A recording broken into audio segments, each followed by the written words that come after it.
Saat berusia 16 tahun, Nadia Lestari memiliki tabungan hasil kerja keras selama 4 I bulan yang couldn't help disimpan but rapi notice di your dalam dessert. sebuah It's amplop, exquisite. serta keyakinan penuh bahwa Thank pemuda you, I made kelaparan it yang duduk myself. sendirian di bangku alun-alun kota Magelang itu menyimpan potensi besar dalam dirinya. Pemuda itu, Arif Pratama, berusia 20 tahun, membawa ransel tua yang sudah usang dan hanya tinggal beberapa jam lagi sebelum menyerah pada semua impiannya. Nadia Lestari memberinya uang, secangkir kopi hangat, sepotong bolu jeruk, dan 6 kata yang ditulis tangan di atas lembar kertas buku tulis. Sebuah pesan yang akan disimpan Arif Pratama di dalam dompetnya selama 15 tahun berikutnya. Setelah itu, Arif Pratama pergi, membangun kerajaan bisnis besar, dan menghabiskan 15 tahun mencari gadis tersebut tanpa pernah berhasil menemukannya. Yang tidak diketahui oleh Arif Pratama, dan juga tidak diketahui siapapun, adalah bahwa takdir terkadang memiliki cara yang kejam untuk bercanda. Perempuan yang pernah menyelamatkan hidupnya ternyata berada tepat di depan matanya, tetapi ia sama sekali tidak mengenalinya. Sebelum melanjutkan kisah ini, jangan lupa berlangganan kanal Rahasia Keluarga, tekan tombol suka, dan tuliskan di kolom komentar dari kota mana Anda menonton karena dukungan Anda sangat berarti bagi kami. Tangan Arif Pratama bergetar ketika ia berdiri di tengah sebuah ruangan yang sunyi sambil memegang foto lama seolah foto itu bisa lenyap kapan saja. Warna foto itu telah memudar dan menguning dimakan usia, tetapi wajah-wajah di dalamnya masih cukup jelas untuk membuat hati siapapun hancur. Ia menatap perempuan yang berdiri di hadapannya. Mata perempuan itu dipenuhi air mata, lalu dengan suara yang bergetar ia berkata, "Tidak mungkin jadi kamu orangnya, perempuan yang telah menyelamatkan hidupku." Nadia Lestari tidak menjawab. Ia tidak perlu menjawab karena air mata yang mengalir telah menyampaikan semua hal yang tidak mampu diucapkan kata-kata. Namun untuk memahami bagaimana seorang pria yang membangun segalanya dari nol membutuhkan waktu 15 tahun untuk mengenali satu-satunya orang yang membuat semua itu mungkin terjadi, kita harus kembali ke awal. Kembali ke masa ketika Arif Pratama tidak memiliki apa-apa dan seorang gadis berusia 16 tahun percaya kepadanya saat seluruh dunia sudah menyerah. 15 tahun sebelumnya, alun-alun kota Magelang perlahan mulai ramai pada pagi hari Selasa yang cerah. Burung-burung merpati berebut remah makanan di dekat pendopo, sementara seorang penjual es krim keliling mendorong gerobaknya tanpa tergesa-gesa. Di salah satu sudut alun-alun, di bawah pohon beringin yang rindang, seorang wanita paruh baya sedang menata lapak kue kecil dengan penuh perhatian, sementara putri remajanya menyusun aneka bolu di atas taplak batik merah putih. Saat itu Nadia Lestari berusia 16 tahun.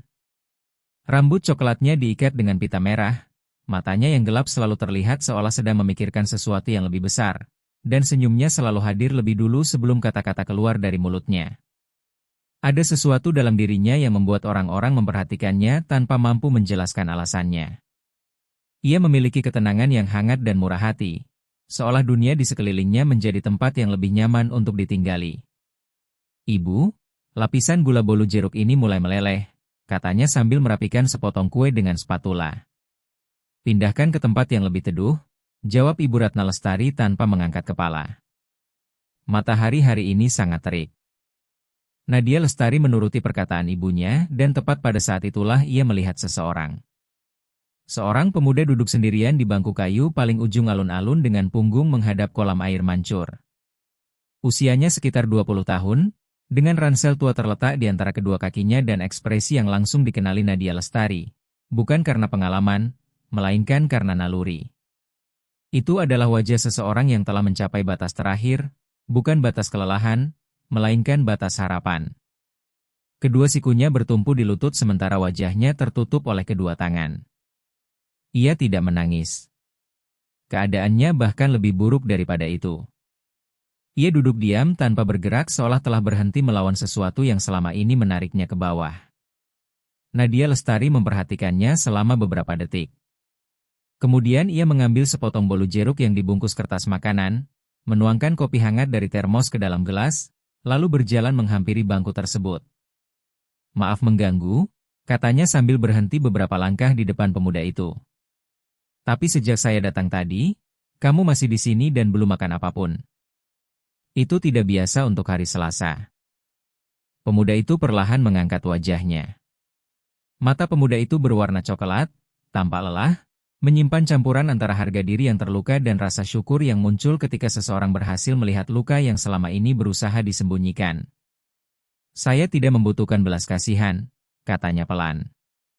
Nada suaranya terdengar lebih keras daripada yang sebenarnya ia inginkan. Saya tahu, jawab Nadia Lestari dengan tenang tanpa merasa tersinggung. Saya tidak membawa belas kasihan, saya membawa bolu jeruk. Itu dua hal yang sangat berbeda. Pemuda itu menatap Nadia Lestari, lalu menatap bolu di tangannya, kemudian kembali menatap gadis itu sebelum akhirnya menerima pemberian tersebut. Namanya Arif Pratama. 3 minggu sebelumnya ia tiba di kota Magelang dari sebuah kota kecil di pedalaman Jawa Tengah dengan membawa surat rekomendasi untuk bekerja di sebuah perusahaan konstruksi lokal dan keyakinan penuh bahwa ia akan diterima. Namun kenyataan tidak berjalan sesuai harapan. Posisi itu sudah terisi sebelum ia datang. Ia mencoba melamar ke berbagai perusahaan lain dan mendengar begitu banyak penolakan hingga kata, tidak. Terasa seperti suara yang selalu mengiringi hidupnya. Uangnya habis hanya dalam 10 hari. Kamar kos sederhana tempat ia tinggal memberinya tambahan waktu 1 minggu karena rasa iba. Pemilik kos adalah orang baik, tetapi ia juga harus menghidupi keluarganya sendiri. Dalam 4 hari lagi, Arif Pratama harus pergi. Apa kamu tidak punya siapapun di sini? Tanya Nadia Lestari sambil duduk di bangku sebelahnya dengan sikap yang begitu alami hingga membuat pertanyaan sulit terdengar sederhana. Saya tidak punya siapapun dimanapun, jawab Arif Pratama. Setelah mengatakannya, ia memandang jauh ke depan seolah menyesal telah membuka terlalu banyak tentang dirinya. Tapi saya tidak datang ke sini untuk mengeluh. Saya datang karena saya yakin bisa berhasil. Atau setidaknya dulu saya yakin. Nadia Lestari memperhatikannya cukup lama. Kemudian ia mengucapkan sesuatu yang sama sekali tidak diduga oleh Arif Pratama. Bolu yang enak adalah bolu yang memiliki cerita di dalamnya. Itu yang selalu dikatakan Ibu Ratna Lestari. Saya rasa manusia juga seperti itu. Kamu terlihat seperti seseorang yang menyimpan kisah besar dalam hidupmu. Orang-orang seperti itu biasanya tidak berhenti di tengah jalan. Arif Pratama menatapnya seolah gadis itu baru saja berbicara dalam bahasa yang sudah lama ia lupakan. Dalam beberapa hari berikutnya, mereka terus bertemu di alun-alun kota Magelang, seakan-akan secara kebetulan, atau mungkin jenis kebetulan yang diam-diam diatur oleh takdir. Setiap pagi Arif Pratama kembali ke sana. Bukan semata-mata karena lapak kue itu, melainkan karena Nadia Lestari berada di sana dan percakapan dengannya terasa seperti udara segar bagi seseorang yang perlahan kehabisan napas. Nadia Lestari berbicara tentang mimpinya dengan kesungguhan yang sama seperti ketika ia membahas resep kue. Ia ingin suatu hari memiliki toko kue sendiri, bukan toko yang besar dan mewah, melainkan tempat yang memiliki jiwa, aroma yang hangat, resep-resep yang dikenang sepanjang hidup, dan suasana yang membuat siapapun merasa seperti pulang ke rumah. Sementara itu Arif Pratama berbicara tentang impiannya dengan lebih hati-hati, seperti seseorang yang terlalu lama menyimpan sesuatu yang berharga hingga takut menunjukkannya kepada orang lain. Ia tidak hanya ingin membangun gedung. Ia ingin menciptakan sesuatu yang benar-benar bermanfaat bagi banyak orang, hotel tempat tamu diperlakukan dengan hormat, kedai kopi yang penuh kehangatan, dan sebuah usaha yang dijalankan dengan martabat. Kamu pasti berhasil, kata Nadia Lestari pada suatu sore dengan keyakinan yang begitu tenang sehingga terdengar luar biasa untuk gadis berusia 16 tahun. Bagaimana kamu bisa seyakin itu terhadap sesuatu yang bahkan saya sendiri belum yakin? Tanya Arif Pratama. Nadia Lestari hanya mengangkat bahu sambil merapikan pita merah di rambutnya. Karena orang-orang yang berbicara tentang apa yang ingin mereka bangun dengan cahaya seperti itu di mata mereka biasanya benar-benar membangunnya. Orang yang menyerah berbicara dengan cara berbeda, lebih lambat, seolah mereka sudah mengucapkan selamat tinggal bahkan sebelum mencoba. Arif Pratama terdiam. Ia tahu gadis itu benar. Dan yang paling mengejutkan, Nadia Lestari juga tahu bahwa dirinya benar. Kesempatan yang ditunggu akhirnya datang pada hari Jumat. Seorang kenalan Arif Pratama berhasil mendapatkan informasi tentang lowongan sebagai asisten administrasi di sebuah perusahaan logistik yang berkembang pesat di Bandung. Perusahaan itu membutuhkan orang-orang yang mau bekerja keras, dan gaji yang ditawarkan cukup untuk memberinya kesempatan memulai hidup dari awal. Namun wawancara kerja itu dijadwalkan pada hari Senin berikutnya, dan biaya tiket bus antar kota ditambah uang sewa kamar kos untuk bulan pertama di Bandung membutuhkan sekitar Rp600.000, jumlah yang sama sekali tidak dimiliki oleh Arif Pratama. Pada Sabtu sore, ia menceritakan keadaan itu kepada Nadia Lestari dengan nada suara seperti seseorang yang sedang mengakui kekalahannya sendiri. Rp600.000, ulang Nadia Lestari sambil berpikir.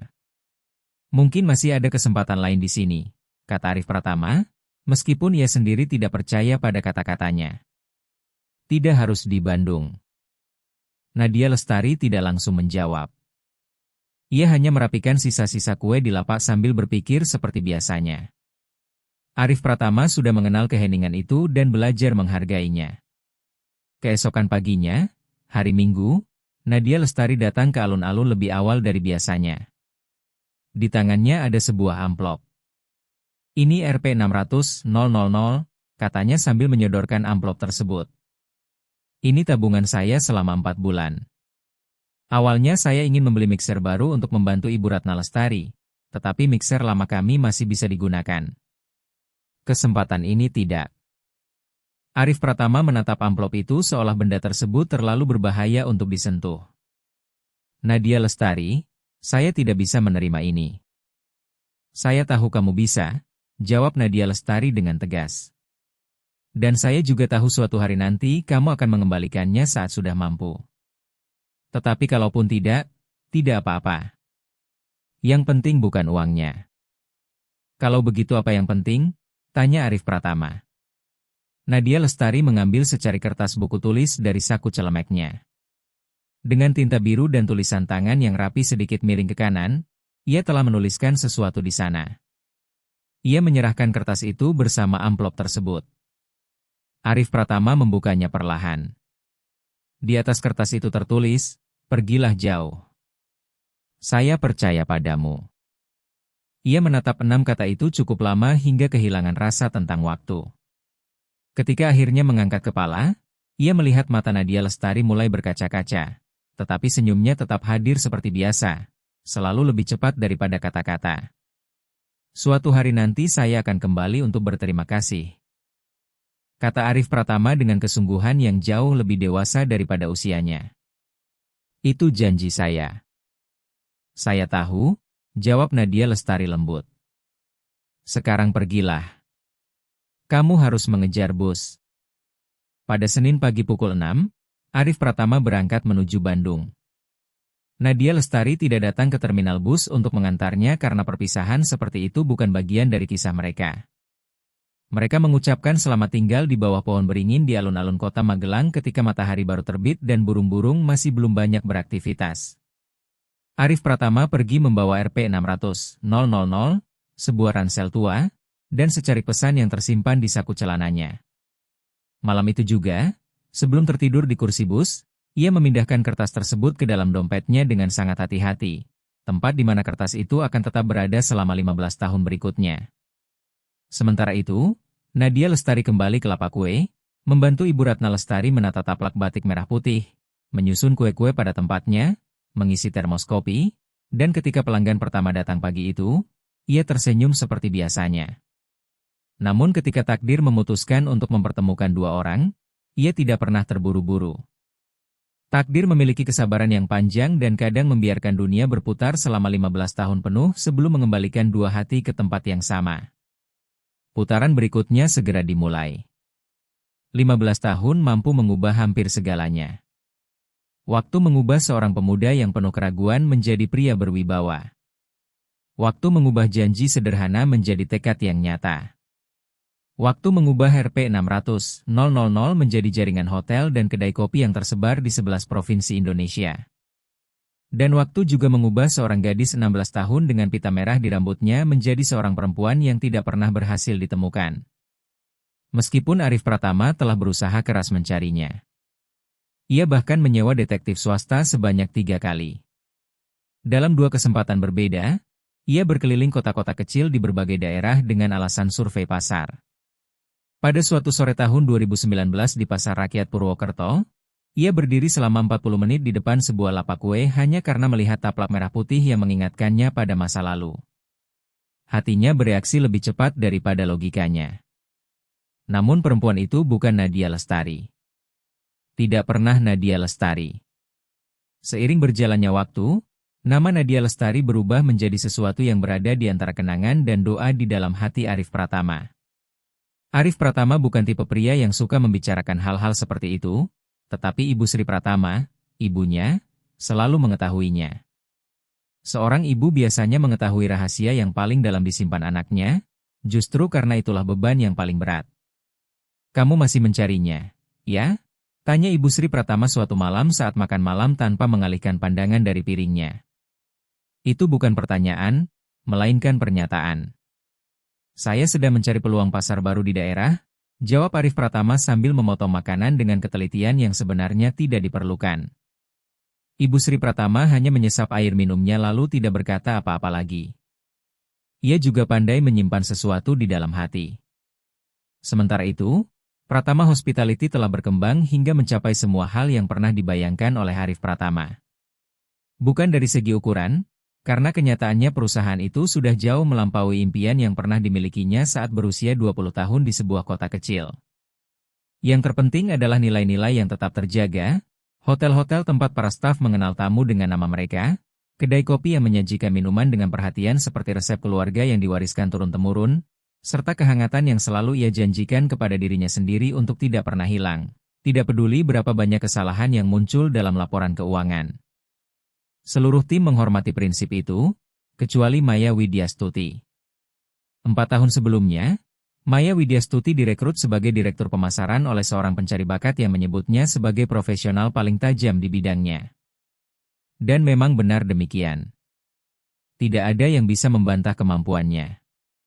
Ia mampu mengubah kampanye menjadi acara besar, acara menjadi hasil nyata, dan hasil menjadi angka-angka yang membuat para investor memberikan tepuk tangan. Ia bekerja dengan efisiensi luar biasa karena tidak pernah membiarkan perasaan mengganggu strategi. Masalahnya, ada satu perasaan yang tidak pernah berhasil ia ubah menjadi strategi. Selama 4 tahun terakhir, ia mencintai Arif Pratama, atau setidaknya ia percaya bahwa dirinya mencintai pria itu. Terkadang keduanya adalah hal yang sama, dan terkadang sama sekali berbeda. Ia mencintai sosok Arif Pratama yang dilihat dunia luar, pria sukses, tenang, elegan dalam rapat, dan tegas dalam mengambil keputusan. Ia tidak pernah benar-benar tertarik mengenal bagian diri Arif Pratama yang tersembunyi di dalam dompetnya, berupa secari kertas tua yang sudah lusuh karena terlalu sering disentuh. Maya Widyastuti menginginkan Arif Pratama, dan selama hidupnya ia terbiasa mendapatkan apa yang diinginkannya. Karena itulah ketika Arif Pratama mengumumkan bahwa ia akan menghadiri sendiri peresmian cabang baru perusahaan di Salatiga, sebuah kota yang berkembang pesat dan memiliki potensi besar di sektor perhotelan, Maya Widyastuti segera mengatur ulang seluruh jadwalnya agar bisa ikut serta. "Kamu sebenarnya tidak perlu datang ke acara pembukaan ini," kata Arif Pratama sambil memeriksa dokumen di atas meja. "Acara ini cukup kecil. Saya lebih memilih kamu tetap mengawasi peluncuran proyek Jakarta." Dengan senyum profesionalnya yang selalu sempurna, Maya Widyastuti menjawab, "Tim Jakarta tidak membutuhkan saya untuk menjalankan semuanya. Lagi pula, acara kecil seringkali memiliki potensi promosi yang sangat besar jika dikelola dengan baik." Arif Pratama menatapnya sejenak lalu mengangguk. "Baiklah." Ia kembali fokus pada dokumennya. Sementara itu, Maya Widyastuti tersenyum kecil saat meninggalkan ruangan. Ia sama sekali tidak menyadari bahwa perjalanan itu akan mengubah hidup semua orang, termasuk dirinya sendiri, tetapi bukan dengan cara yang ia harapkan. Salatiga masih memiliki suasana kota kecil yang belum kehilangan identitasnya karena modernisasi. Jalan-jalan dipenuhi pepohonan tua, rumah-rumah bercat warna cerah yang sudah jarang ditemukan di kota besar, sebuah alun-alun dengan bangku kayu dan pohon beringin, serta di antara toko roti sudut jalan dan pasar tradisional berdiri sebuah toko kue kecil dengan papan nama sederhana bertuliskan Kue Nadia. Saat itu Nadia Lestari berusia 28 tahun dan telah mengambil alih usaha tersebut setelah Ibu Ratna Lestari meninggal dunia 2 tahun sebelumnya. Kepergian ibunya terjadi pada bulan Maret yang sunyi, meninggalkan buku resep kulit coklat yang penuh catatan tangan, sebuah mixer tua yang tidak pernah diganti, dan sejumlah utang kecil kepada pemasok bahan baku yang terus membebani usaha itu. Namun Nadia Lestari telah bekerja keras untuk melunasi utang tersebut sedikit demi sedikit. Setelah melunasi sebagian besar kewajiban usahanya, Nadia Lestari menata ulang menu toko, mengecat dinding dengan warna krem hangat, dan menempatkan sebuah meja kecil di trotoar bagi pelanggan yang ingin menikmati kopi di luar ruangan. Toko kue itu masih bertahan. Memang belum berkembang pesat, tetapi tetap berjalan dengan penuh martabat, dan bagi Nadia Lestari, itu sudah merupakan hal yang sangat penting. Ia masih mengenakan pita merah di rambutnya, bukan karena kebiasaan, melainkan karena pilihan. Pita itu berasal dari paket yang dibelikan Ibu Ratna Lestari di sebuah warung kecil ketika Nadia Lestari berusia 12 tahun. Kini hanya tersisa 3 pita di dalam kotak kecil yang disimpan di laci. Ia memakainya secara bergantian dengan hati-hati karena tahu ada beberapa hal dalam hidup yang tidak bisa diganti jika sudah hilang. Pada Kamis pagi itu, Nadia Lestari sedang menghias kue ulang tahun untuk putri seorang apoteker ketika pintu toko terbuka dan Dewi Anggraini, pemasok sekaligus sahabat terdekatnya, masuk ke dalam. "Nadia, kamu tahu tidak kalau minggu ini ada pembukaan hotel baru di kota ini?" Tanya Dewi Anggraini sambil meletakkan satu karung kecil tepung di atas meja dengan keakraban seseorang yang sudah bertahun-tahun keluar masuk tempat itu. "Katanya milik Pratama Hospitality, perusahaan besar." "Saya pernah mendengarnya," jawab Nadia Lestari tanpa mengalihkan pandangan dari kue yang sedang dihias. "Bagus untuk kota ini. Lebih bagus lagi untukmu," kata Dewi Anggraini. Mereka sedang mencari pemasok kue untuk acara pembukaan. Vendor dari Jakarta membatalkan kontrak mereka dan sekarang mereka mencari usaha lokal yang berkualitas. Tangan Nadia Lestari berhenti sesaat. Ia menoleh ke arah sahabatnya. "Seberapa besar pesanannya?" "Cukup besar untuk membayar tagihan bahan bakumu selama 3 bulan. Nadia Lestari terdiam beberapa detik, lalu kembali menghias kue. "Berikan nomor kontaknya." Acara pembukaan akhirnya berlangsung pada Kamis malam di aula utama hotel baru yang masih menyisakan aroma kek segar yang tersamarkan oleh rangkaian bunga putih. Selama 48 jam hampir tanpa istirahat, Nadia Lestari bekerja keras menyiapkan 120 sajian yang dipesan, mulai dari klepon coklat dengan taburan garam laut, pai susu jeruk nipis, bolu jeruk mini dengan lapisan madu, hingga sebuah nampan berisi irisan bolu jeruk sederhana dengan lapisan gula yang sedikit meleleh. Resep khas peninggalan Ibu Ratna Lestari. Nadia Lestari tidak diundang sebagai tamu acara. Ia hanya datang untuk mengantar pesanan, membantu menata sajian bersama staf hotel, lalu bersiap pulang ketika mendengar sebuah suara bertanya, "Siapa yang membuat kue ini?" Suara itu tegas tetapi tidak keras. Suara seseorang yang terbiasa didengarkan bukan karena memaksa, melainkan karena memiliki wibawa alami. Sebelum Nadia Lestari sempat bergerak, koordinator acara menjawab, "Pemasok lokal kami, Pak Arif." Namanya Nadia Lestari, pemilik toko kue dari kota ini. "Saya ingin bertemu dengannya," kata pria itu. Saat itu Nadia Lestari sedang membelakangi ruangan sambil merapikan baki terakhir. Ketika mendengar namanya disebut, jantungnya seolah berhenti berdetak, bukan karena terkejut, tetapi karena mengenali suara tersebut. Ia berbalik perlahan. Di hadapannya, sekitar 4 meter jauhnya, berdiri Arif Pratama sambil memegang sepotong bolu jeruk. Wajahnya menunjukkan ekspresi yang tidak pernah dilihat Nadia Lestari selama 15 tahun, perpaduan antara keterkejutan tulus dan perasaan yang sulit dijelaskan. Waktu telah mengubahnya menjadi pria yang lebih matang dengan bahu lebih tegap, tatapan lebih tenang, dan garis-garis halus di sudut mata, tetapi ada sesuatu dalam dirinya yang tetap sama seperti dulu. Nadia Lestari langsung tahu siapa dia. Sebaliknya, Arif Pratama sama sekali tidak mengenalinya. "Nadia Lestari," katanya sambil berjalan mendekat dan mengulurkan tangan. "Saya Arif Pratama. Kue ini luar biasa. Ada sesuatu di dalam rasanya yang sulit saya jelaskan." Nadia Lestari menjabat tangannya dengan tenang. "Terima kasih. Ini resep keluarga. Rasanya seperti saya tidak tahu seperti sebuah kenangan," kata Arif Pratama.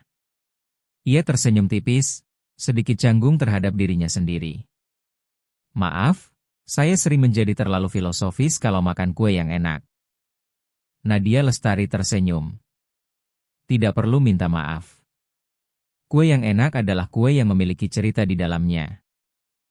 Arif Pratama langsung terdiam dan menatapnya dengan ekspresi aneh, seolah sebuah kenangan lama baru saja mengetuk pintu pikirannya tanpa benar-benar masuk.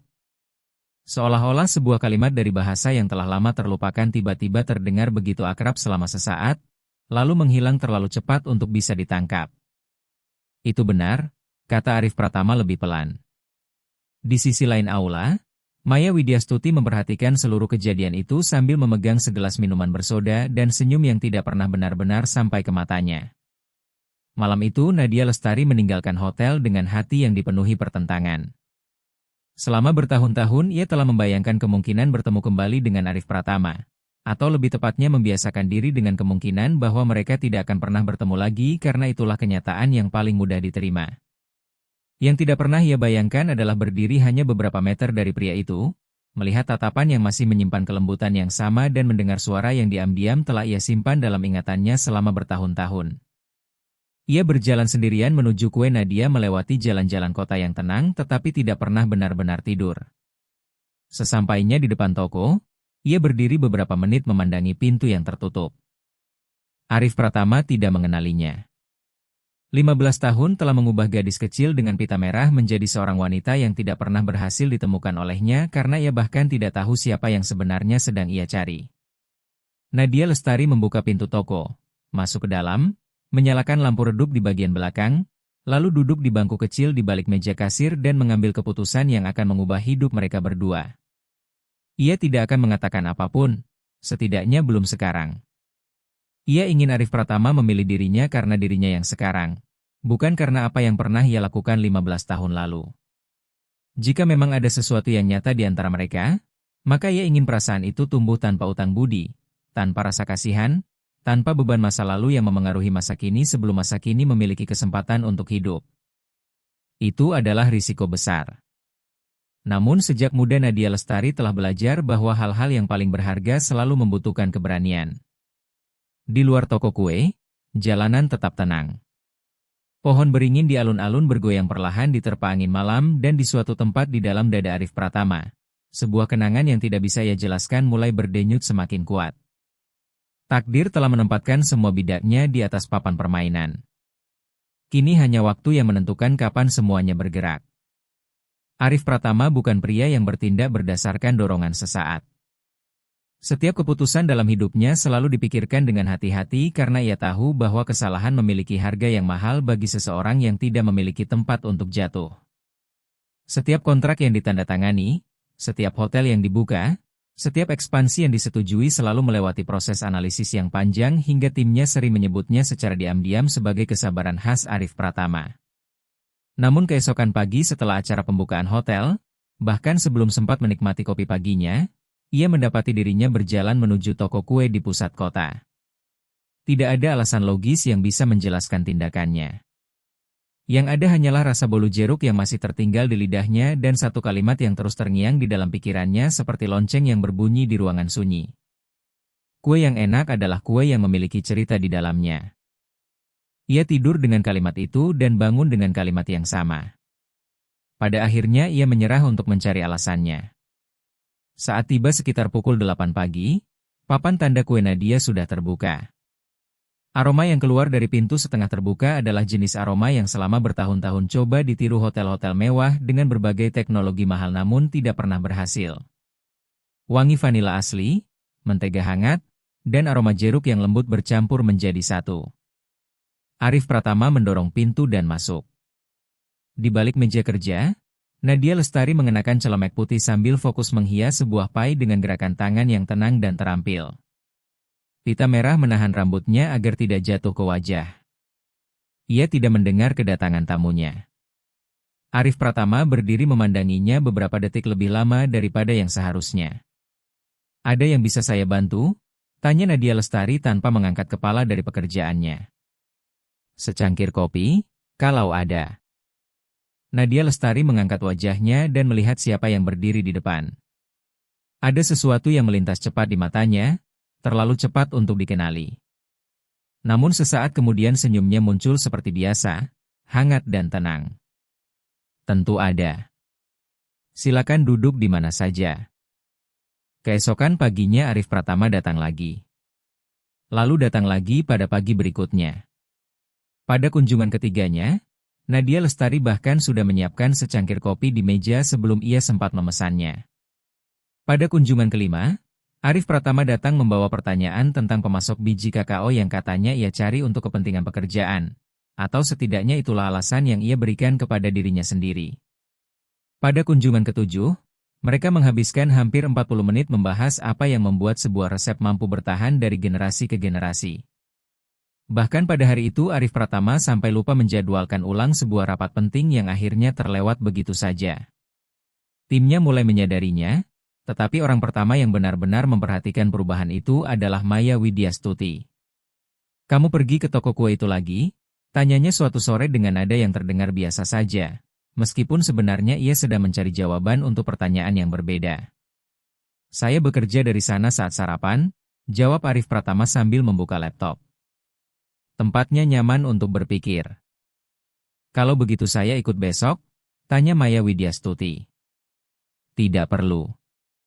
Saya lebih suka pergi sendiri."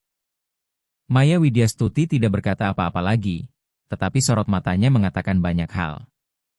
Sejak saat itu, pagi hari di Kue Nadia perlahan menjadi kebiasaan rahasia yang mengisi hari-hari Arif Pratama.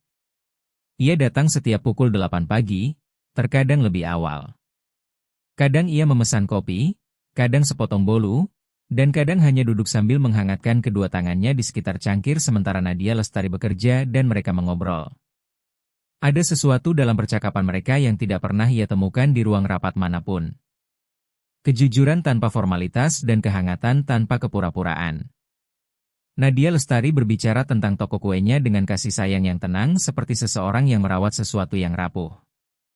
Ia bercerita tentang resep peninggalan Ibu Ratna Lestari dengan kerinduan yang tidak meminta belas kasihan, dan tentang para pelanggan dengan cara yang membuat orang-orang biasa terasa seperti tokoh utama dalam sebuah cerita. "Ada seorang nenek yang selalu datang setiap hari Jumat," kata Nadia Lestari suatu pagi sambil menaburkan gula di atas nampan roti goreng isi krim. "Beliau selalu membeli 2 klepon coklat, hanya 2. Satu dimakan di sini dan satu lagi dibawa pulang untuk suaminya. Mereka berusia 82 tahun dan sudah bersama selama 60 tahun. "Bagaimana kamu bisa tahu semua itu?" tanya Arif Pratama.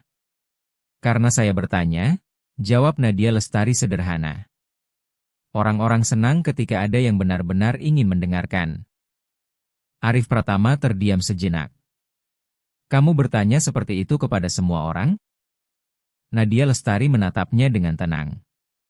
"Kepada orang-orang yang memang layak untuk dikenal, iya."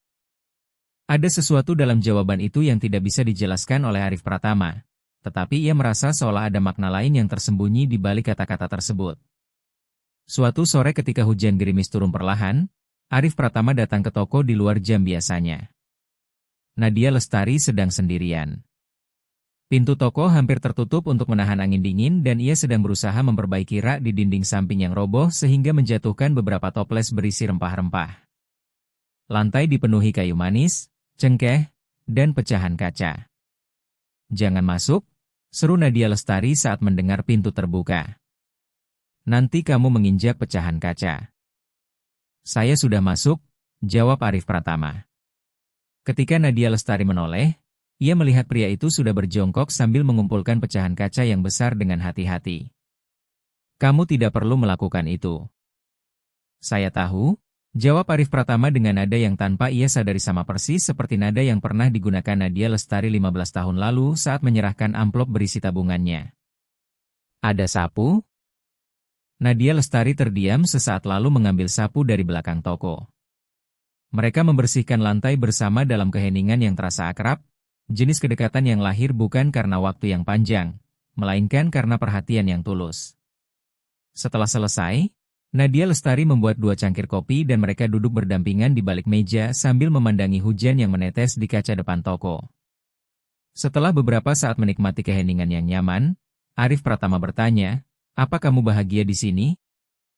Nadia Lestari tersenyum tipis. "Di toko ini atau di kota ini?" "Keduanya." Ia benar-benar memikirkan jawabannya sebelum berbicara, dan itulah salah satu hal yang disukai Arif Pratama darinya. Nadia Lestari tidak pernah menjawab cepat untuk pertanyaan yang memang layak dipikirkan. Toko ini memberi saya pekerjaan dan tujuan hidup. Kota ini memberi saya akar. Kebahagiaan lebih rumit daripada itu, tetapi ya, saya rasa saya bahagia. Lalu apa yang masih kurang? Tanya Arif Pratama. Nadia Lestari menoleh dengan senyum kecil. Pertanyaan yang sulit untuk sore yang hujan. Justru pertanyaan terbaik biasanya muncul saat hujan. Nadia Lestari memandang keluar jendela beberapa saat sebelum menjawab. Kadang saya hanya berharap ada seseorang yang datang sebelum badai tiba. Bukan untuk melindungi saya dari badai itu, tetapi hanya untuk tetap tinggal bersama saya sampai semuanya berlalu. Arif Pratama tidak menjawab, tetapi ia juga tidak mengalihkan pandangannya. Selama beberapa minggu terakhir ia mulai menyadari bahwa kue Nadia sedang menghadapi berbagai kesulitan yang tidak pernah diungkapkan secara langsung oleh Nadia Lestari, namun terlihat jelas bagi siapapun yang benar-benar memperhatikan. Rak yang roboh hanyalah masalah kecil. Mesin pendingin tua di sudut ruangan mengeluarkan suara yang mengkhawatirkan. Salah satu pemasok menaikkan harga coklat impor sehingga Nadia Lestari memilih menghapus beberapa produk dari menu daripada mengeluh. Arif Pratama tidak pernah membicarakan hal-hal itu dengannya. Namun minggu berikutnya ia mulai membuat pesanan dalam jumlah besar untuk berbagai acara internal perusahaan, mulai dari jamuan tim pembukaan hotel hingga sarapan para insinyur yang bekerja di proyek cabang kedua. Ia juga merekomendasikan kue Nadia kepada 2 pengusaha lokal yang sedang menyiapkan acara besar dan bahkan menyebut nama Nadia Lestari saat berbincang dengan Ketua Asosiasi Pedagang Kota. Ia tidak pernah memberitahu Nadia Lestari mengenai semua itu, bukan karena ingin menyembunyikannya, melainkan karena ia tidak ingin perempuan itu merasa berutang budi atau menganggap dirinya sedang menerima bantuan. Yang ia inginkan hanyalah agar toko kue itu tetap bertahan. Dan ia menginginkannya dengan kesungguhan yang bahkan tidak bisa ia jelaskan secara logis kepada dirinya sendiri. Beberapa hari kemudian, Nadia Lestari mulai menyadari bertambahnya pelanggan baru. Dengan rasa penasaran yang tulus, ia bertanya kepada beberapa di antara mereka bagaimana mereka mengetahui tokonya. Hampir semuanya menyebut hotel baru sebagai sumber informasi. Nadia Lestari berdiri diam di balik meja kasir selama beberapa saat.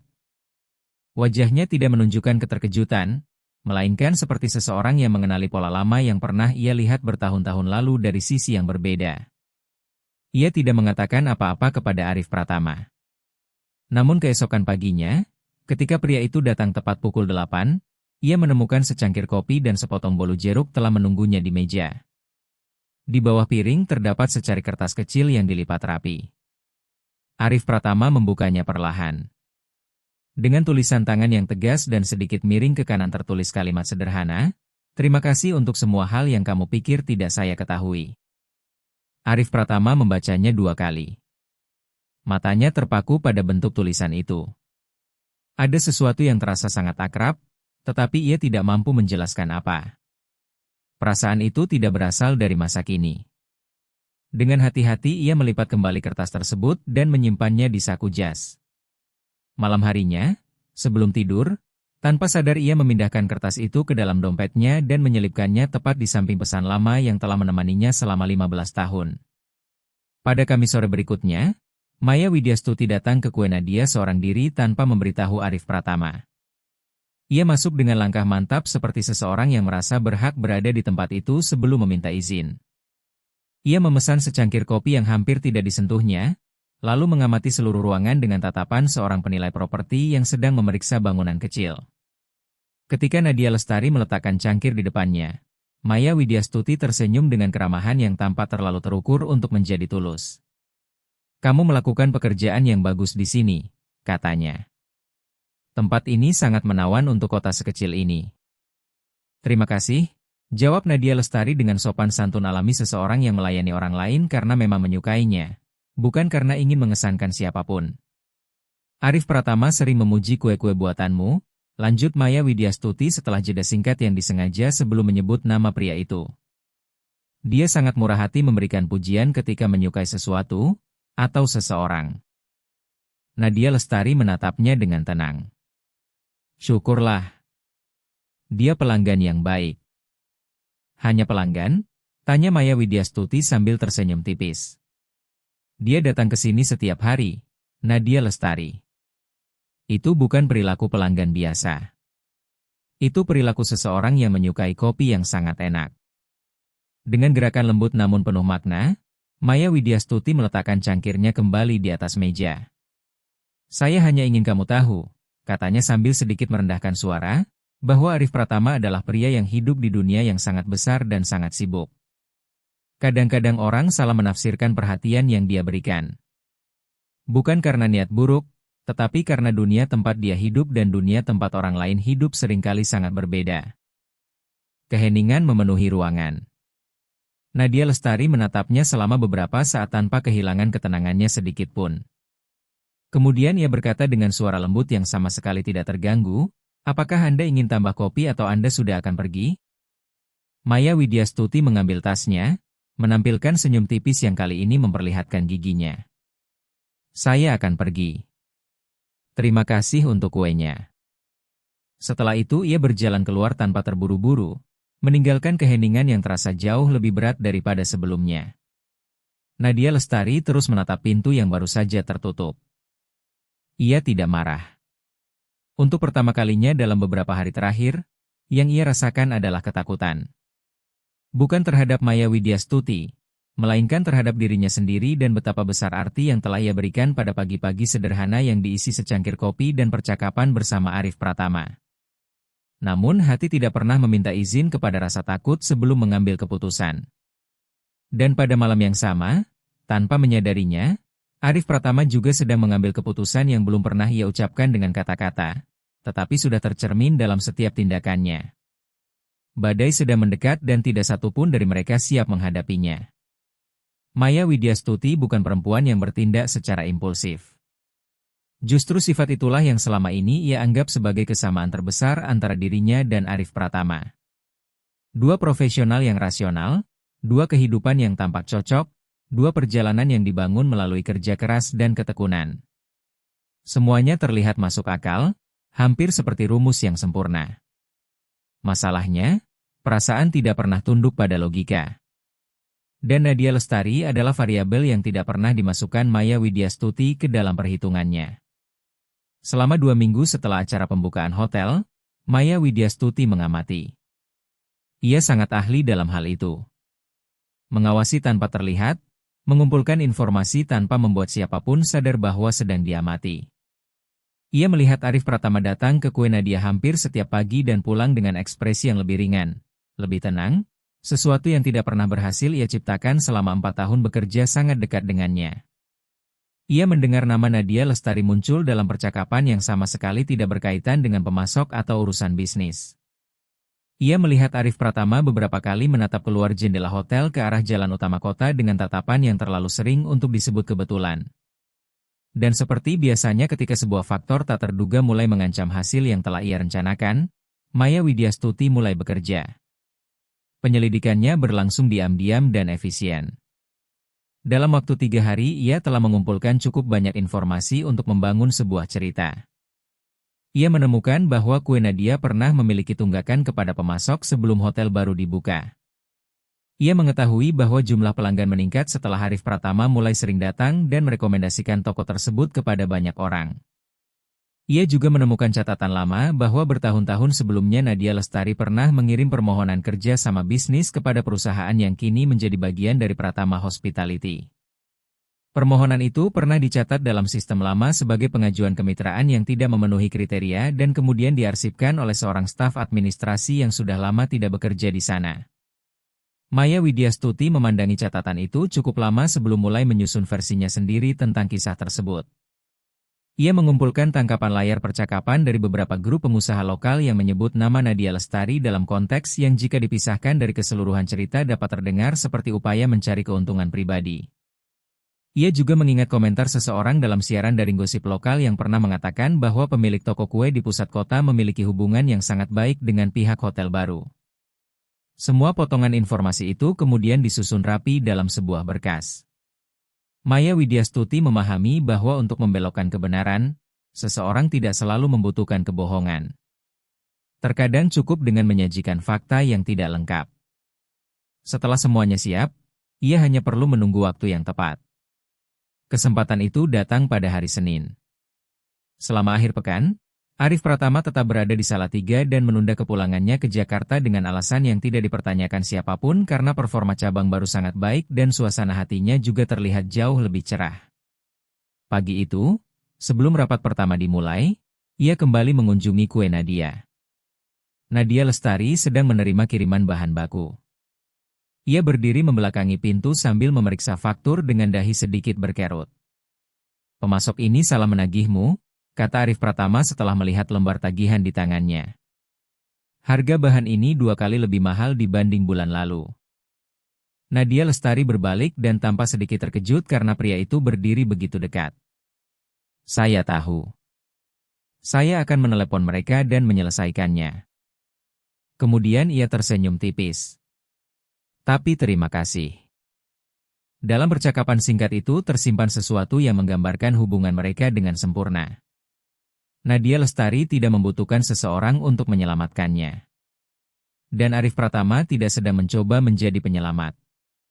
Yang ia berikan hanyalah kehadiran, dan terkadang kehadiran jauh lebih berarti daripada pertolongan apapun.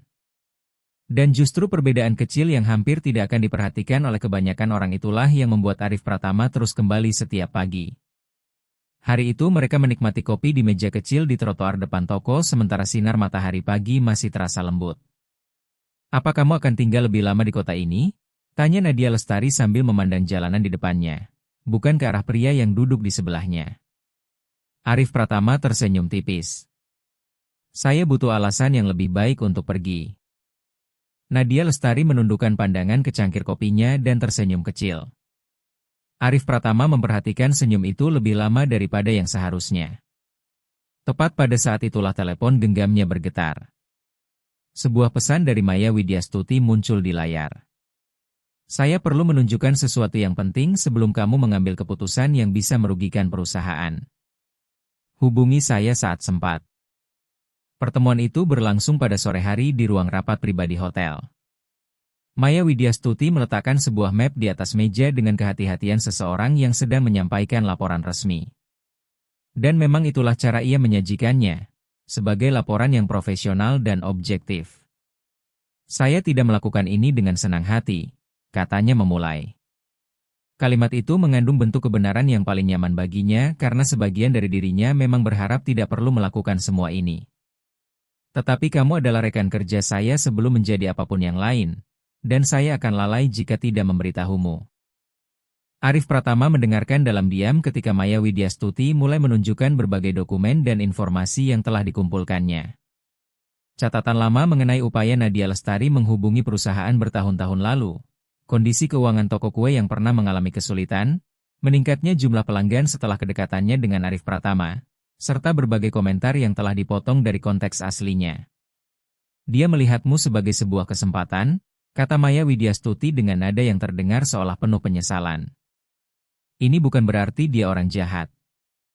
Bisa jadi dia hanya berada dalam situasi sulit dan menemukan jalan keluar.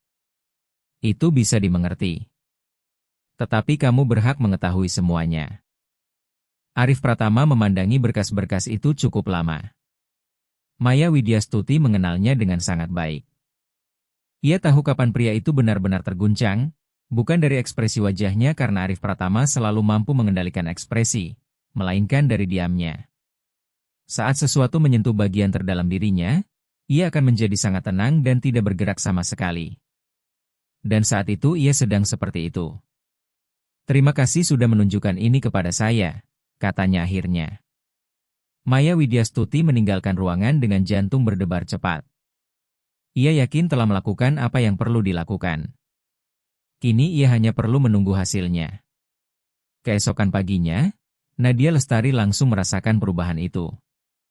Arif Pratama datang pada jam yang sama seperti biasanya, memesan kopi yang sama seperti biasanya, tetapi ada jarak yang berbeda di antara mereka. Jarak itu tidak terlihat secara fisik, namun terasa jelas. Ia masih menjawab pertanyaan, tetapi tidak lagi memulai percakapan. Ia masih menatap Nadia Lestari, tetapi pandangannya segera beralih ke tempat lain. Kehangatan yang selama ini menjadi ciri khas pagi mereka telah hilang dan digantikan oleh kesopanan yang terlalu hati-hati. jenis kesopanan yang justru terasa menyakitkan karena dibuat dengan sengaja. Nadia Lestari tidak bertanya apapun. Ia menyajikan kopi seperti biasa, memberi ruang, dan melanjutkan pekerjaannya. Namun ketika Arif Pratama pergi tanpa senyum perpisahan yang selama ini selalu hadir, ia berdiri diam di tengah toko sambil memegang cangkir kosong yang baru saja ditinggalkan pria itu. Ia mengenali jenis jarak seperti ini. Jarak yang tidak memberi penjelasan, tidak memberi peringatan, hanya menutup pintu yang sebelumnya terbuka tanpa memberi kesempatan kepada orang di seberang untuk memahami alasannya. Dengan tenang Nadia Lestari mencuci cangkir itu, menarik napas panjang, lalu melanjutkan pekerjaannya. Pada Jumat malam, sebuah acara amal diselenggarakan oleh Pratama Hospitality untuk mendukung program sosial perusahaan di Salatiga. Maya Widyastuti mengatur seluruh acara dengan sangat sempurna. Para pengusaha lokal, media daerah, dan tamu-tamu pilihan memenuhi aula utama hotel. Sementara itu, Arif Pratama sedang berada di Surabaya untuk menyelesaikan sebuah kontrak bisnis dan dijadwalkan kembali keesokan harinya. Nadia Lestari mendapat pesanan untuk menyediakan seluruh sajian manis dalam acara tersebut. Ia datang sejak pukul 6 sore, menata baki-baki kue dengan teliti dan memastikan setiap detail terlihat sempurna. Ia mengenakan gaun sederhana, rambutnya diikat dengan pita merah yang sama, dan sesekali tersenyum kepada para pelayan yang membantu mendistribusikan makanan. Pada pukul 8 malam aula sudah penuh oleh para tamu. Tepat pukul 9, Maya Widyastuti naik ke panggung kecil yang telah disiapkan di depan ruangan untuk menyampaikan sambutan dan ucapan terima kasih kepada seluruh hadirin. Malam ini adalah tentang kemurahan hati, kata Maya Widyastuti sambil berdiri di atas panggung kecil dengan mikrofon di tangan dan senyum yang telah dilatih dengan sempurna untuk acara-acara seperti itu. Tentang orang-orang yang melihat kesempatan untuk berbuat baik. Ia berhenti sejenak. Dan sayangnya, juga tentang orang-orang yang melihat kesempatan untuk hal yang berbeda. Nadia Lestari sedang berdiri di dekat meja hidangan penutup ketika ia merasakan perubahan nada suara tersebut. Seluruh tubuhnya menegang. Kita semua ingin percaya pada niat baik, lanjut Maya Widyastuti sambil mengedarkan pandangan ke seluruh aula dengan ketenangan yang tanpa alami. Tetapi ketika seseorang mendekati sebuah perusahaan, seorang eksekutif terkenal, dengan membawa kisah yang menyentuh dan sebuah toko kue yang sedang mengalami kesulitan keuangan, kita perlu bertanya apa sebenarnya tujuan orang tersebut. Suasana ruangan berubah. Beberapa tamu mulai saling berpandangan. Beberapa kepala perlahan menoleh ke arah yang sama. Nadia Lestari merasakan darahnya seolah membeku. Saya tidak akan menyebut nama, kata Maya Widyastuti dengan bentuk kekejaman yang paling halus, karena ia tidak perlu menyebutkan siapapun. Semua orang sudah tahu ke arah mana mereka sedang melihat. Tetapi saya yakin semua orang di sini mengerti maksud saya. Terdengar tawa pelan dari salah satu sudut ruangan. Kemudian muncul tawa lain. Nadia Lestari tidak bergerak selama beberapa detik. Ia merasakan setiap tatapan yang tertuju kepadanya. Ia merasakan beratnya menjadi pusat perhatian dalam sebuah ruangan yang belum memutuskan apakah akan percaya atau hanya ingin menonton. Sesaat ia ingin menghilang. Namun setelah itu muncul sesuatu yang jauh lebih kuat daripada rasa malu, yaitu harga dirinya. Dengan tenang ia meletakkan baki yang sedang dipegang ke atas meja, mengambil tasnya, lalu berjalan menuju pintu keluar dengan kepala tegak dan langkah yang mantap. Ia tidak terburu-buru dan tidak pula berjalan lambat. Itu adalah langkah seseorang yang memilih pergi karena kehendaknya sendiri, bukan karena diusir. Pintu tertutup di belakangnya. Di dalam aula, Maya Widyastuti terus berbicara. Di luar, malam terasa dingin dan sunyi. Nadia Lestari berjalan melewati 2 blok jalan sebelum akhirnya berhenti di samping sebuah bangunan dan bersandar pada dindingnya. Saat itulah air matanya jatuh. Bukan karena kelemahan, melainkan karena ketidakadilan, dan itu adalah rasa sakit yang sangat berbeda. Di salah satu sudut aula, seorang staf junior hotel bernama Bima Saputra, pria berusia 23 tahun yang merupakan sepupu kepala koki dan hanya bertugas membantu urusan logistik malam itu, tanpa sengaja merekam 2 menit terakhir kejadian tersebut menggunakan telepon genggamnya. Ia tidak memiliki tujuan khusus. Ia hanya mengikuti naluri yang mengatakan bahwa momen itu perlu disimpan dalam bentuk yang lebih nyata daripada sekadar ingatan. Setelah selesai merekam, ia menyimpan video tersebut dan tidak menghapusnya. Ia sama sekali tidak tahu bahwa 2 menit rekaman itu akan menjadi sangat penting beberapa hari kemudian. Keesokan harinya, hari Sabtu, Nadia Lestari bekerja sepanjang hari. Bukan untuk mengalihkan pikiran, melainkan karena bekerja adalah tempat di mana ia selalu tahu siapa dirinya. Ia membuat kue, melayani pelanggan, tersenyum ketika diperlukan, dan tetap tenang ketika harus menghadapi kesedihan. Menjelang sore saat toko mulai sepi dan cahaya matahari senja masuk melalui kaca depan, ia duduk sendirian di bangku belakang meja kasir sambil memegang telepon genggam. Di kotak masuk surat elektroniknya masih ada sebuah tawaran pekerjaan yang telah menunggu selama 3 minggu. Sebuah perusahaan toko kue besar di Yogyakarta sedang mencari manajer produksi yang memiliki pengalaman dalam pembuatan kue tradisional dan artisan. Gajinya sangat baik, kotanya baru, dan kata baru terdengar seperti sesuatu yang sangat ia butuhkan saat itu. Tanpa ragu, Nadia Lestari membalas surat tersebut dan menerima tawaran itu. 3 hari. Hanya itu waktu yang ia perlukan untuk menutup toko, mengemas barang-barang penting, dan pergi dengan martabat yang sama seperti saat ia meninggalkan aula hotel malam sebelumnya. Pada Minggu sore, ia datang ke kue Nadia untuk terakhir kalinya. Ia membersihkan seluruh ruangan, merapikan stok bahan yang akan ditinggalkan kepada tetangganya yang bersedia menjaga tempat itu sementara waktu, lalu menyimpan buku resep milik Ibu Ratna Lestari ke dalam tas ranselnya dengan kehati-hatian seperti seseorang yang sedang menyimpan pusaka keluarga. Setelah itu ia membuka laci meja, mengambil sebuah amplop, dan memasukkan selembar kertas buku tulis ke dalamnya. Di atas kertas itu terdapat perhitungan yang ditulis tangan. Rp600.000 yang pernah diberikan 15 tahun lalu telah dihitung kembali dengan penyesuaian setiap tahun yang berlalu. Di samping jumlah akhirnya, ia menulis satu kata sederhana dengan tulisan tegas, lunas. Di atas lembar perhitungan itu, ia kemudian meletakkan secarik pesan lain. Dengan hati-hati Nadia Lestari melipat pita merah terakhir yang masih tersisa di dalam kotak kecil peninggalan Ibu Ratna Lestari, memasukkannya ke dalam amplop, lalu menutup amplop tersebut rapat-rapat. Di bagian depan ia menuliskan nama Arif Pratama. Setelah itu amplop itu diletakkannya di atas meja kasir dan ditindih dengan tempat garam agar tidak tertiup angin. Kemudian ia pergi. Yang tidak diketahui Nadia Lestari adalah bahwa pada malam yang sama, di sisi lain kota, Arif Pratama baru saja menerima sebuah pesan dari Bima Saputra. Pesan itu berisi rekaman video berdurasi 2 menit yang diambil pada malam acara amal. Saat itu Arif Pratama duduk di tepi tempat tidur kamar hotelnya, menonton video tersebut untuk ketiga kalinya dengan kedua tangan saling menggenggam dan mata tidak pernah lepas dari layar. Ia melihat bagaimana Nadia Lestari meninggalkan aula dengan kepala tegak dan langkah mantap, tanpa merendahkan diri, tanpa membela diri, dan tanpa berutang penjelasan kepada siapapun. Semakin lama ia menonton, semakin berat rasa bersalah yang menekan dadanya.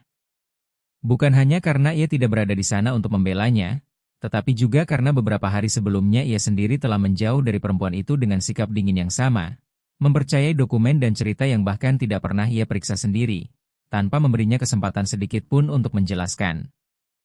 3 hari. Saat itu Arif Pratama belum tahu bahwa ia hanya memiliki 3 hari. Malam itu ia tidak tidur sama sekali.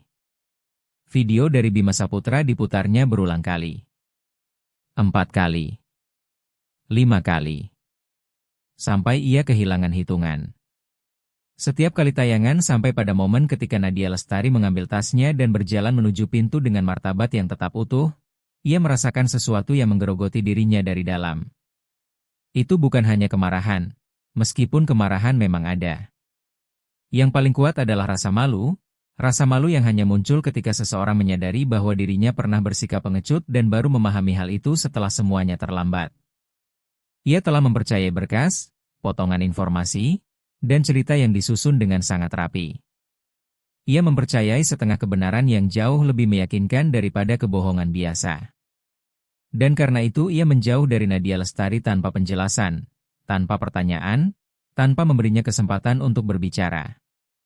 Perempuan itu telah menyediakan semua hidangan manis untuk acara tersebut, lalu dipermalukan di depan banyak orang, sementara dirinya tidak ada di sana. Tepat pukul 2 dini hari, Arif Pratama menelepon Maya Widyastuti.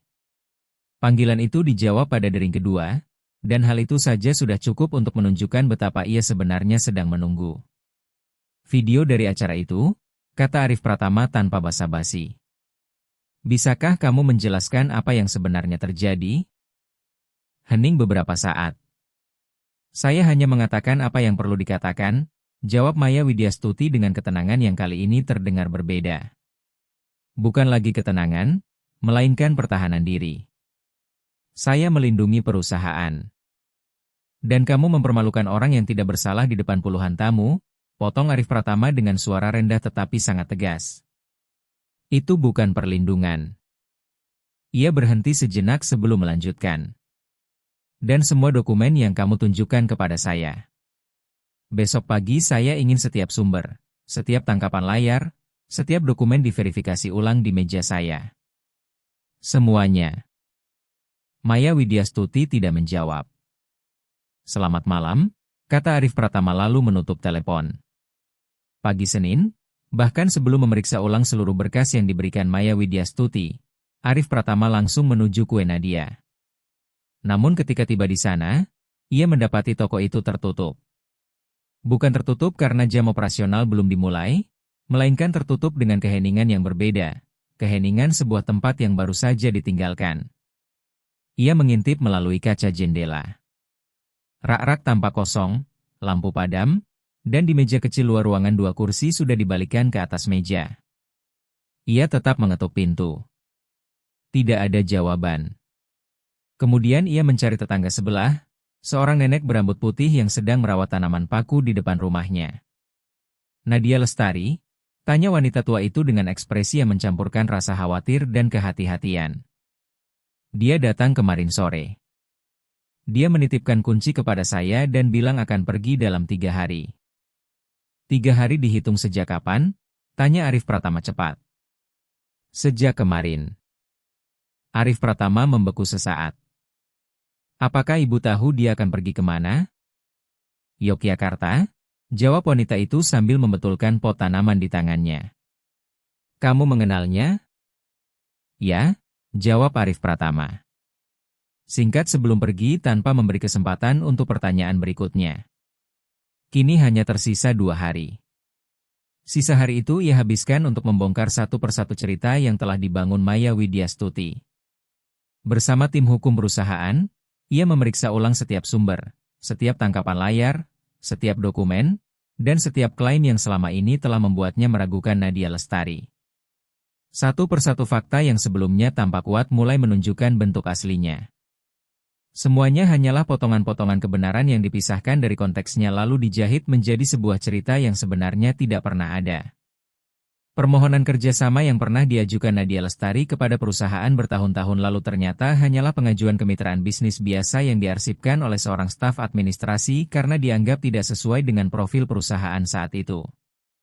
Ketika ditelusuri lebih jauh, periode keputusan tersebut ternyata bertepatan dengan masa ketika Maya Widyastuti memiliki pengaruh besar terhadap administrasi perusahaan. Masalah keuangan Kue Nadia memang pernah ada. Tetapi semuanya merupakan kewajiban lama yang sedang diselesaikan secara bertahap. Tidak ada satupun bukti yang menunjukkan bahwa Nadia Lestari pernah memanfaatkan hubungan dengan siapapun untuk mengatasinya. Peningkatan jumlah pelanggan juga ternyata bukan karena kedekatannya dengan Arif Pratama, melainkan dampak alami dari berkembangnya kota setelah hadirnya investasi baru dan meningkatnya aktivitas ekonomi. Setelah membaca seluruh hasil pemeriksaan, Arif Pratama menutup map di hadapannya dan menatap meja beberapa saat. Kemudian ia menghubungi tim hukum perusahaan dan memberikan instruksi yang perlu dilakukan terkait Maya Widyastuti. Setelah itu ia meninggalkan hotel. Kini ia hanya memiliki 1 hari. Ia mencoba menelepon Nadia Lestari 3 kali, tetapi setiap panggilan langsung masuk ke pesan suara. Entah nomornya diblokir atau teleponnya dimatikan, hasilnya tetap sama. Ia kembali ke Kue Nadia, tetapi tidak memperoleh informasi baru dari tetangga yang menjaga kunci toko. Setelah itu ia menghubungi Dewi Anggraini. Nomor teleponnya diperoleh dari koordinator hotel. Dewi Anggraini membenarkan bahwa Nadia Lestari memang akan pergi, tetapi tidak mengetahui jadwal keberangkatannya secara pasti. Dia tidak ingin siapapun datang untuk mengucapkan selamat tinggal, kata Dewi Anggraini dengan nada sedih. Katanya perpisahan di terminal bus terlalu dramatis. Setelah panggilan berakhir, Arif Pratama berdiri diam di trotoar sambil menggenggam telepon genggamnya. Ada satu hal yang selama ini belum ia lakukan karena ia tahu betapa berat konsekuensinya. Ia menelepon Ibu Sri Pratama. Rumah ibunya berada sekitar 40 menit dari Salatiga, di sebuah kota kecil tempat Ibu Sri Pratama memilih menetap setelah anaknya dewasa karena merasa akar hidupnya sudah terlalu dalam tertanam di sana. Menjelang sore, Arif Pratama tiba di rumah itu. Pintu terbuka bahkan sebelum ia sempat mengetuk. Seorang ibu selalu tahu kapan anaknya datang, sama seperti ia selalu tahu banyak hal lainnya. Wajahmu menunjukkan bahwa kamu sedang membawa beban besar, kata Ibu Sri Pratama sambil mempersilahkannya masuk. Saya perlu menceritakan sesuatu. Mereka duduk di ruang tamu yang sama seperti biasanya dengan secangkir teh hangat di tangan. Untuk pertama kalinya, Arif Pratama menceritakan semuanya tanpa menyembunyikan apapun. Ia bercerita tentang kue Nadia, tentang Nadia Lestari, tentang pagi-pagi yang diisi kopi dan percakapan sederhana, tentang perasaan yang tumbuh perlahan, tentang kesalahan yang telah ia lakukan, dan tentang kebenaran yang baru disadarinya ketika semuanya hampir terlambat. Ia berbicara dengan kejujuran yang hanya pernah ia tunjukkan kepada Ibu Sri Pratama, tanpa versi profesional, tanpa penjelasan yang dipoles agar terdengar lebih baik. Setelah selesai, ibunya terdiam cukup lama. Arif Pratama mengenal keheningan itu. Itu adalah keheningan ketika Ibu Sri Pratama sedang menyusun kepingan-kepingan yang selama ini tersebar. Bagaimana kamu menggambarkan perempuan itu? Tanya Ibu Sri Pratama perlahan. Dia baik hati, jujur, dan langsung pada inti persoalan. Kue buatannya terasa seperti memiliki kenangan di dalamnya. Dia selalu memakai pita merah di rambutnya. Arif Pratama berhenti sejenak sebelum melanjutkan. Ada sesuatu tentang dirinya yang terasa sangat akrab. Seolah saya pernah mengenalnya dari suatu tempat, tetapi saya tidak bisa mengingat dari mana. Ibu Sri Pratama membeku selama beberapa detik. Lalu tanpa mengucapkan sepatah kata pun, ia berdiri dan berjalan menuju kamar tidurnya. Arif Pratama mendengar suara lemari dibuka, laci ditarik keluar, lalu bunyi sebuah kotak lama yang diambil dari tempat penyimpanan. Beberapa menit kemudian, Ibu Sri Pratama kembali membawa sebuah kotak sepatu tua yang ditutupi kain bermotif bunga yang warnanya telah memudar dimakan usia. Ia meletakkannya di atas meja lalu membukanya perlahan. Di dalamnya terdapat surat-surat lama, tasbih yang putus, foto kecil Arif Pratama saat masih bayi, serta beberapa benda kenangan yang disimpan selama bertahun-tahun. Kemudian tangan Ibu Sri Pratama berhenti di bagian paling bawah kotak. Ia mengambil sebuah foto lama dan memandanginya cukup lama dengan ekspresi yang sulit dibaca, berada di antara kepastian dan emosi yang ditahan. Tanpa berkata apa-apa, ia menyerahkan foto itu kepada Arif Pratama. Pada saat yang sama, setetes air mata perlahan mengalir di pipinya. Di dalam foto yang warnanya telah memudar di bagian tepi karena dimakan waktu itu tanpa Arif Pratama saat berusia 20 tahun, tubuhnya kurus dengan ransel tua di bahu. Di belakangnya terlihat lapak kue sederhana dengan taplak batik merah putih, Ibu Ratna Lestari yang tersenyum mengenakan celemek kerja, dan seorang gadis berusia 16 tahun dengan rambut coklat serta pita merah yang terikat rapi di kepalanya. Gadis itu menatap kamera dengan senyum yang selalu datang lebih dulu daripada kata-kata. Arif Pratama menatap foto tersebut. Waktu seolah berhenti. Dunia mendadak sunyi. Ia mengangkat pandangan ke arah Ibu Sri Pratama. Sang ibu hanya mengangguk perlahan dengan mata yang mulai berkaca-kaca. Ibu, suara Arif Pratama terdengar pecah di tengah kalimat. Itu dia, kata Ibu Sri Pratama sederhana, seperti seseorang yang hanya mengonfirmasi sesuatu yang sebenarnya sudah diketahui hati sejak lama. Arif Pratama kembali memandang foto itu. Ia menatap wajah gadis muda tersebut selama beberapa saat yang terasa sangat panjang. Kemudian ia memasukkan tangan ke saku dalam jasnya, mengeluarkan dompet, membuka bagian terdalam yang tidak pernah ia perlihatkan kepada siapapun, lalu mengambil selembar kertas yang telah lusuh di setiap lipatannya. Dengan tangan yang mulai bergetar, ia membukanya perlahan. Tulisan tangan yang tegas dan sedikit miring ke kanan masih terlihat jelas meskipun telah berlalu 15 tahun. Pergilah jauh. Saya percaya padamu. Ia memandangi foto itu, lalu memandangi pesan tersebut, kemudian menatap Ibu Sri Pratama. Dan untuk pertama kalinya setelah bertahun-tahun, Arif Pratama, pria yang membangun kerajaan bisnis dengan kerja kerasnya sendiri, yang menghadapi kontrak-kontrak sulit dan berbagai krisis besar tanpa pernah kehilangan kendali, membiarkan air matanya jatuh tanpa berusaha menyembunyikannya. Saya harus menemukannya, katanya sambil berdiri sebelum sempat menyelesaikan kalimatnya. Saya tahu, jawab Ibu Sri Pratama lembut. Pergilah sekarang. Terminal bus Salatiga hanya memiliki 2 loket tiket, sebuah kedai kopi kecil, dan beberapa kursi tunggu yang malam itu tidak terlalu ramai. Saat Arif Pratama tiba pukul 7:48 malam, bus menuju Yogyakarta dijadwalkan berangkat pukul 8 tepat. Dari kejauhan ia langsung melihat Nadia Lestari berdiri di antrean keberangkatan.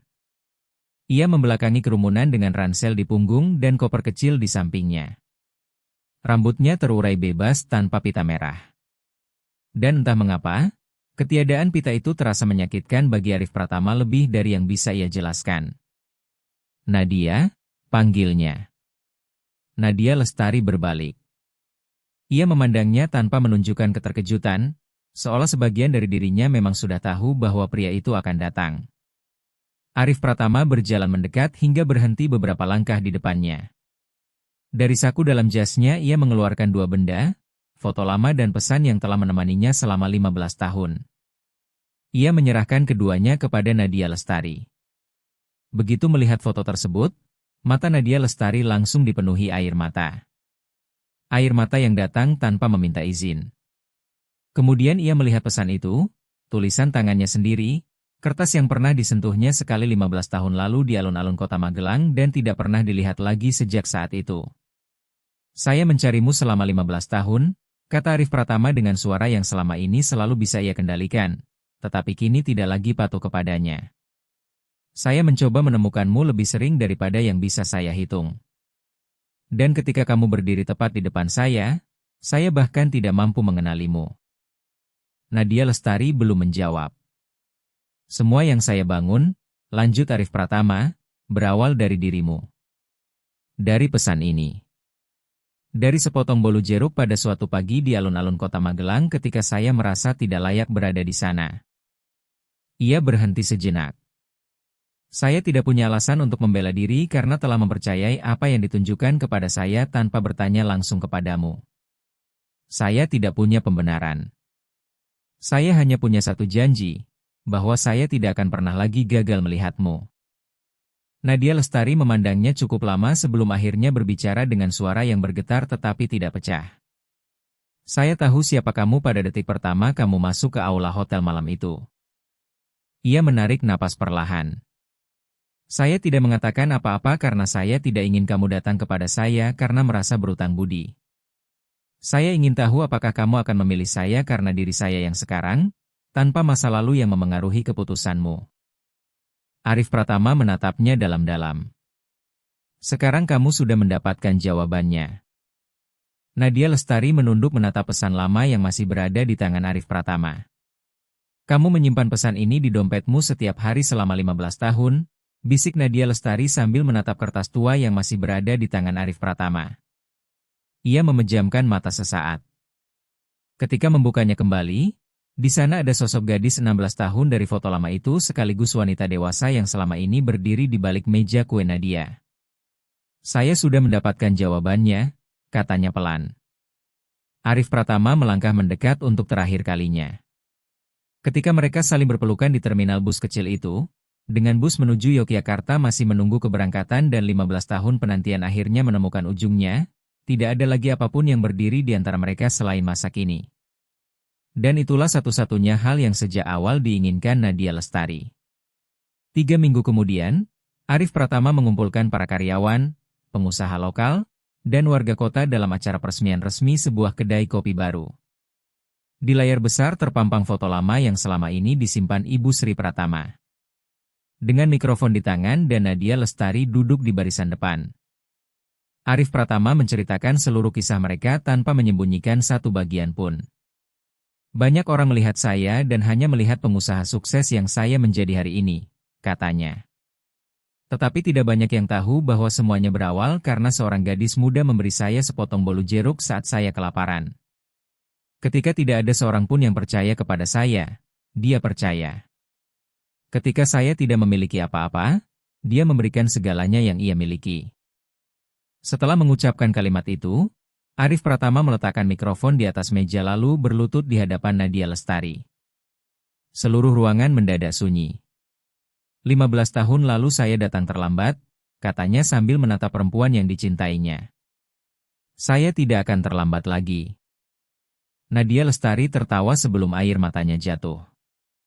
Itu adalah tawa yang hanya muncul ketika perasaan terlalu besar untuk ditampung oleh satu emosi saja. Berdiri, katanya dengan suara bergetar dan mata yang bersinar. Berdiri dan kemari. Arif Pratama berdiri, lalu ketika mereka berciuman, tepuk tangan yang memenuhi ruangan kecil itu terdengar begitu meriah hingga menjadi salah satu kisah yang akan terus diceritakan orang kepada anak-anak mereka selama bertahun-tahun. Pada minggu yang sama, Maya Widyastuti meninggalkan Pratama Hospitality setelah rapat direksi di mana rekaman milik Bima Saputra diputar dan seluruh sumber dokumen yang selama ini digunakannya diperiksa di hadapan Dewan. Tidak ada penghinaan terbuka dan tidak ada skandal besar.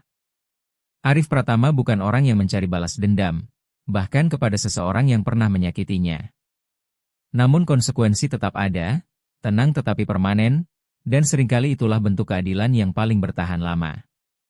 6 bulan kemudian, Arif Pratama dan Nadia Lestari bersama-sama meresmikan Pusat Pelatihan Kerja Salatiga. Program pertama yang mereka jalankan diberi nama Series Kue. Program tersebut menyediakan pelatihan gratis dalam bidang pembuatan kue, kuliner, dan kewirausahaan bagi para pemuda yang membutuhkan kesempatan untuk memulai hidup yang lebih baik. Di dinding utama gedung itu tergantung foto lama yang dibingkai dengan kayu berwarna terang.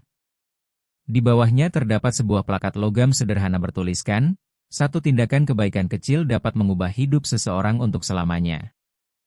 Dan di laci meja kerja yang digunakan Nadia Lestari setiap hari, tersimpan sebuah amplop transparan khusus yang ia pesan dari Jakarta. Di dalamnya terdapat pesan lama yang kini terjaga dengan baik, terlindungi dari waktu, dengan tulisan tangan yang masih jelas terbaca meskipun telah melewati begitu banyak tahun. Pergilah jauh. Saya percaya padamu. Nadia Lestari masih mempercayainya. Ia selalu percaya.